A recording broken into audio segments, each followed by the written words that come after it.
Um, you know, um, yeah, I've been praying and thinking about Bob, and I'm so happy what the school did today. He'd always be the first question. And I didn't get to be with him where if he were here, he and I would be great friends. And you could say, well, media, I've got great friends in the media. I got other people that I avoid. I just do. I mean, whether it's agenda or nasty, I just avoid them. But guys like him and the media out there that know me, that know what I'm saying, got some great friends, and he would have been the rest of our lives. We'd have been talking to each other. How about we give him that first question? We'll give him a moment of silence.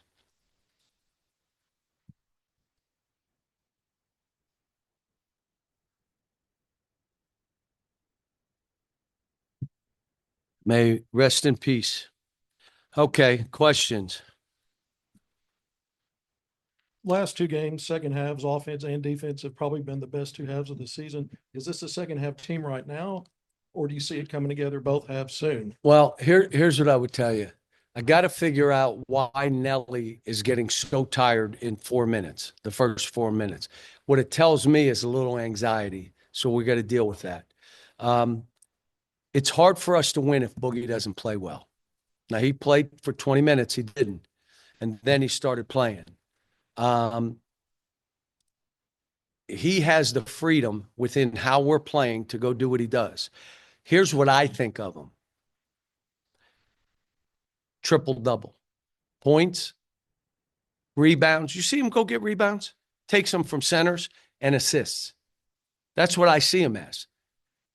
You know what? To be that guy, whoa, do you got to go hard the entire time you're in there. You can't take plays off. You can't jog. You're chasing down rebounds. You're making easy. That's how I see him. But the last game, Adu didn't play well. And we won anyway. We don't have enough guys to have guys not play well and we still win. But Nelly, second half played. I mean, you're starting to see him. He's going to just keep coming into his own. He's physical. Proud of him. Proud of DJ. DJ did good stuff today. DJ doesn't care how he's playing. He plays to win. Nelly's kind of the same way. Jonas was good today. How about how TB finished the game? Diving on the floor. You've seen that many times. No. He's diving all over, blocking, rebounding, defending. He's capable of doing that. And again, I think he's got more offense than he has shown us to. You mentioned Adu playing well, obviously 26 on 8 of 10, but I thought just to start the second half, it really seemed like he was kind of taking over. Was that an emphasis point for you guys going into the second half? Just what was that? Where have we struggled defensively? Guarding what? What? Yeah, this. The three. If you're watching us, we're giving up 35 attempts. We've been working on tough twos. We gave up two where we went like that and the guy shot it. Well, then you didn't do your job. You take away that three. If he drives us, what do we have in the back line that's pretty good? Shot blockers. They can't help us on a three, but they can on a drive. Adu, TB, Z, Jonas. They can if you take away that three, which means it doesn't mean you turn your back to a driver. It means that I'm here, but my mind is out there. And we've been working on it for a couple days, and we're going to continue. So we're better at that. The other one is pick and roll defense. We got to get better. We're bringing the bigs up a little higher. But when you do that, the wings got to tag. They can't be out. So they got 2 or 3 dunks, didn't they? Down the middle because the guys on the wings didn't go in. You know why? They were worried about their man shooting the three. You can't be that. You got to help here and still take that three away. Well, I have to do both? Yes, if you want to play. You got to do both. So we got a lot of work to do, but I'm telling you, guard the three better, guard pick and roll. Let's get a healthy team. Again, Z got hurt. I mean, it's like crazy. I've never seen anything like it. Hard to scrimmage when you have 7 guys, 8 guys. It's just hard. But for some reason, I don't think anybody's feeling bad for us.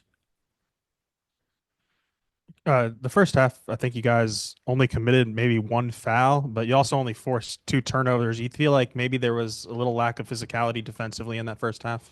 No, what they do, they only had 7 in the second half. But what they do, I've coached this way with some teams. We're not going to throw a whole lot of passes. When you get it, break the guy down and try to score. Well, you're not turning that over. You just when you play that way, now it's hard to get assists when you play that way. How many assists did they have? 7. It's hard to get assists when you're playing that way, but it's hard to also turn it over. I coached against John Chaney. John Chaney, their team would end with 3 or 4 turnovers because they'd hold it and one guy would go and they'd shot clock and late and they just didn't turn it over. And they didn't make a whole lot of passes. They made 1 or 2 and that guy did it. So how you play sometimes dictates that. We could have had a couple more steals, but they were sprayed all the way 25, 30 feet out. And some of that, you got to give it to them. What did UTSA do defensively that slowed you down there in the first half? Well, again, we had a press attack that wasn't effective. So I changed it in the second half. If you watched, we were screening the press, which I like to do, and it wasn't working. So then we changed it, and then we started playing a little faster. And then the other thing is the zone, I couldn't get them to move. Again, now the second half, they started moving. And now all of a sudden, for the game, we shoot 52%. They take away threes, but we still shot 33%. I have no idea.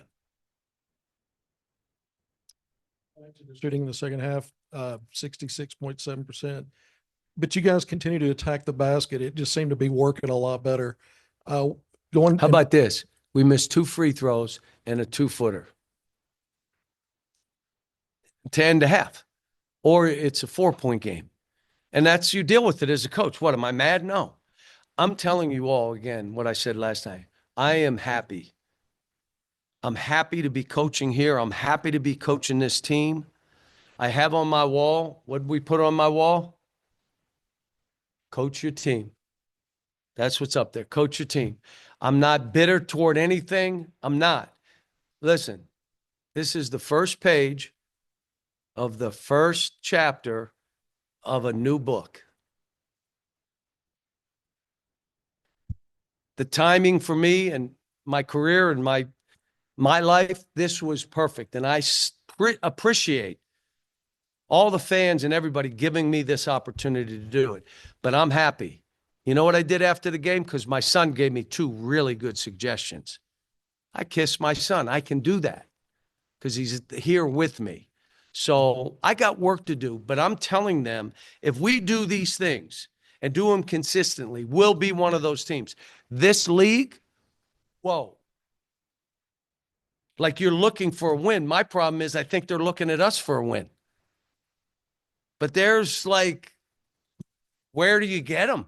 I mean, every team's like 9-1, 9-0, 8-1, and beating this team, going on the road, 14-2 versus the ACC. And we were one of those 14. We led most of the 147 to end the game. I mean, this stuff is going to be rough, and I got to get this team right. More important than I get their attitudes right. You cannot worry how you're playing. Worry how we're playing. You can't let what you have done break down defensively. You can't do it. You can't do it. You got to just keep playing. Carter Knox was better today. We need Carter Knox. That ball that he freed up, it was still an 8-point game. He freed up the ball and the dude got it and it was an and one. Doing that kind of stuff. Carter was better today. You mentioned earlier John L. Davis playing a lot better in the second half. I believe he's shooting at over 50% from three over the last 4 games. Just what has been different about his approach, maybe, or just kind of what kind of element does he bring when he's shooting as well as he is? I tell these guys as in mass, I respect all of them because of what they're going through. Do you know what's on these kids' shoulders? Like everybody. Like I got to do this because I got that. And if I don't, then every shot becomes a draft position. How they shooting now? Can't make any shots. You got to just play and feel comfortable with the fate. Whatever it is, deal with it. And if it's bad, it's good for you. Like we needed guys to struggle. Boogie needed to struggle at Illinois to know it ain't going to work, man. And you know what? He comes back and he's getting better and better. Same thing with Carter. He struggled. Billy, last game, struggled. That's all good for these kids to learn. You know what I told their parents at Thanksgiving? Don't give them excuses. Don't alibi for them. Don't enable. I can't either. And if they go through this and have to deal with it, they're going to be better for it. But you can't give them 10 excuses. It's somebody else. The coach didn't run it. No. Yeah, playing like crap. You're better than this.